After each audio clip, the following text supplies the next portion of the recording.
This is a miracle of modern technology. We take it for granted here in America that when you turn the tap on, you get clear, clean drinking water. It is not the case in a lot of parts of the world, especially developing nations. According to the World Health Organization, 4 out of 5 deaths in the developing nations are caused by drinking contaminated water. The most common symptoms of drinking contaminated water is diarrhea, and actually diarrhea is a leading cause of death in infants in developing nations. 3.4 million people die every year of drinking contaminated water, making it the leading cause of morbidity and mortality on this entire planet. I'm Travis Lee, an instructional designer with the University of California. I became interested in this topic after years of backpacking in the California mountains. I am Debbie Bachman. I am a technology teacher at a high school in Denver. Our project started with the UN call for proposals, where we discovered an organization called the Children's Dream Home of Cameroon. They were a brand new orphanage serving orphans from all over the country.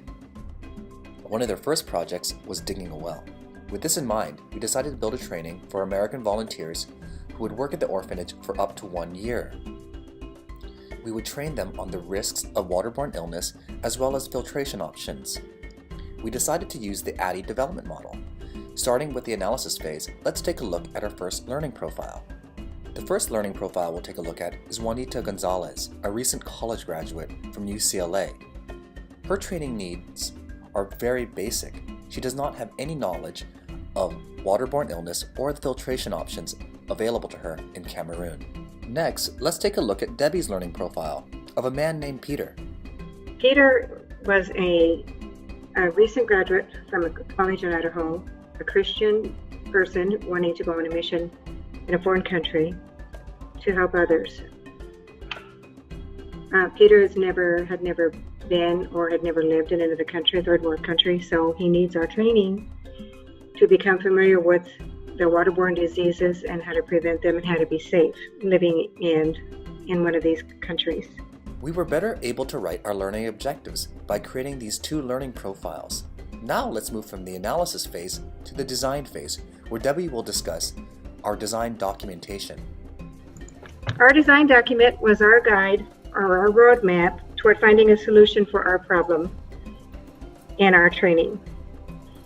It involved the details of the course development and an overview of our project. We outlined 3 modules of content using the ADDIE design model because we felt like the ADDIE model was the best suited for our project. Now, let's move from the design document to the storyboard document. In the storyboard, we outlined in great detail the specific slides and the content of each slide.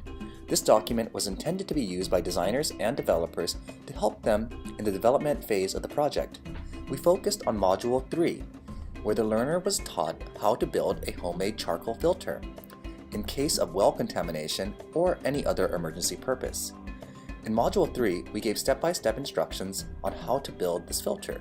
We also gave a little background on how the filter works scientifically and a brief history of the filters used in ancient times. We felt this helped cognitivist learners. The module was intended to help save lives and engage kinesthetic learners as well.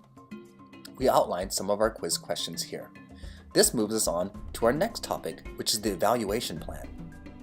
Our evaluation plan document focused on Kirkpatrick's levels of learning evaluation. Through the use of a Google exit survey, we gauged level 1, reaction, also known as a smile test. This is important feedback because the training should be enjoyable.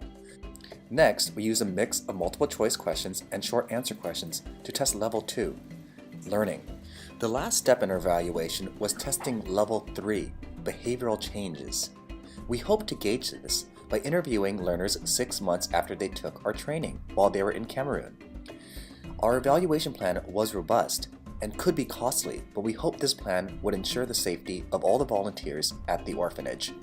Thank you for taking the time to view our walkthrough of the Clean Water Safety Training. I'd like to thank all the students in Group Wildcard for your valuable feedback, and Jenna for allowing us to display our grit and determination to get all these documents just right.